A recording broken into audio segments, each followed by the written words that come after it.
నాన్నగారండి బాగా చలిగా ఉందా అండి?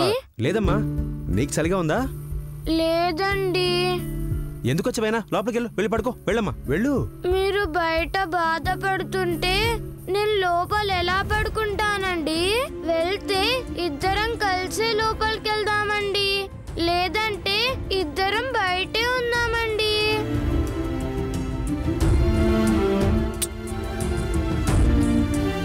సర్లే, దా నా ఒళ్ళో పడుకో. లేదండి, మీరే నా ఒళ్ళో పడుకోండి.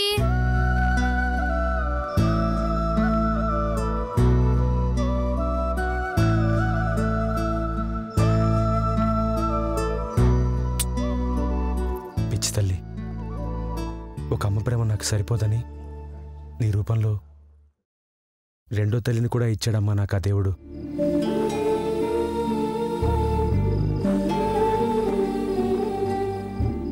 నాన్నగారండి, నానమ్మ గారు ఎందుకిలా మారిపోయారండి? అదే నాకు అర్థం కావట్లేదమ్మా. నాకు తెలిసిపోయిందండి. ఏంటమ్మా అది? గ్రహదోషాలుంటే మనుషులు అలాగే ప్రవర్తిస్తారంటండి.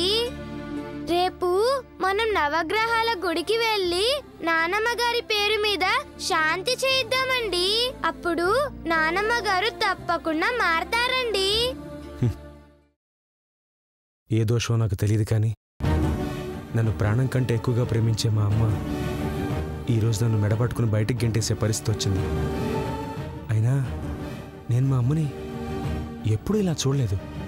అయినా మా అమ్మ ఎందుకు ఇలా మారిపోయిందో, మారడానికి కారణం ఏంటో నాకు అర్థం కావట్లేదమ్మా.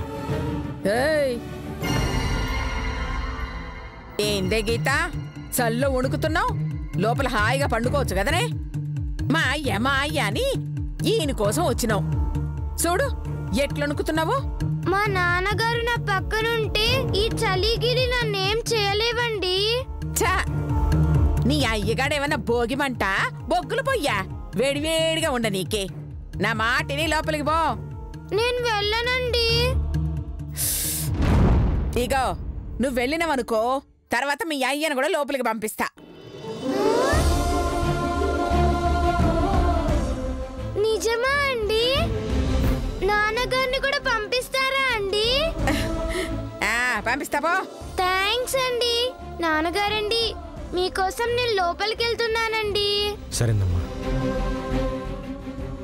నానమ్మ గారండి, మా నాన్నగారిని త్వరగా పంపించండి, లేదంటే నేను బయటకు వచ్చేస్తానండి.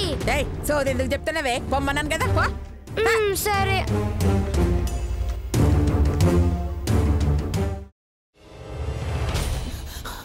నువ్వు ఇంకేమన్నా చెప్పాలా?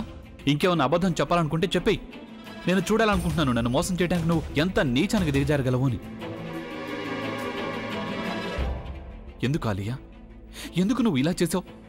నీకు తెలుసు కదా, నానమ్మ తర్వాత నీ ఒక్కదానిని కదా నేను పూర్తిగా నమ్మేది. ఏమన్నావు నువ్వు?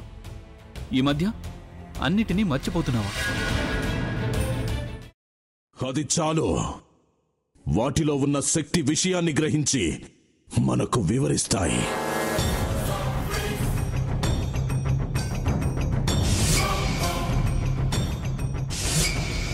ఎవరు ఆ దండ విప్పొద్దు, గది తలుపులు తెరవద్దు.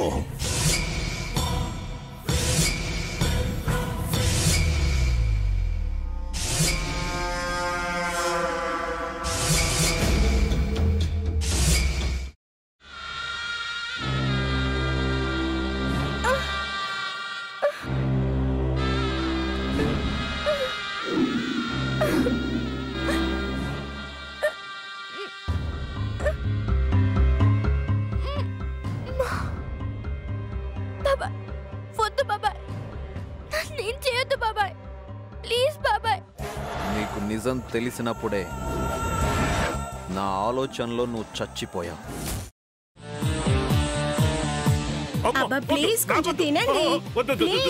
భీమారావు గారు, మీరా? ఇగో మీరా కాదు, సక్కుబాయ్. అవును, మీ పనామే లేచిపోయిందని చెప్పి కంప్లైంట్ ఇచ్చినావు కదా. రేయ్, ఆయన కంప్లైంట్ ఇచ్చింది లేచిపోయిందని కాదు, కనిపించడం లేదు అని. అట్లానా? సరే మేడం. ఇడియట్. ఆ వంట మనిషి పేరేంటన్నారు? రత్తాలు మేడం. ఏం పెద్ద మంచి, నీ వంట మంచిని కూడా మేడం అని పిలుస్తావా? రేయ్ హాఫ్ బ్రెయిన్,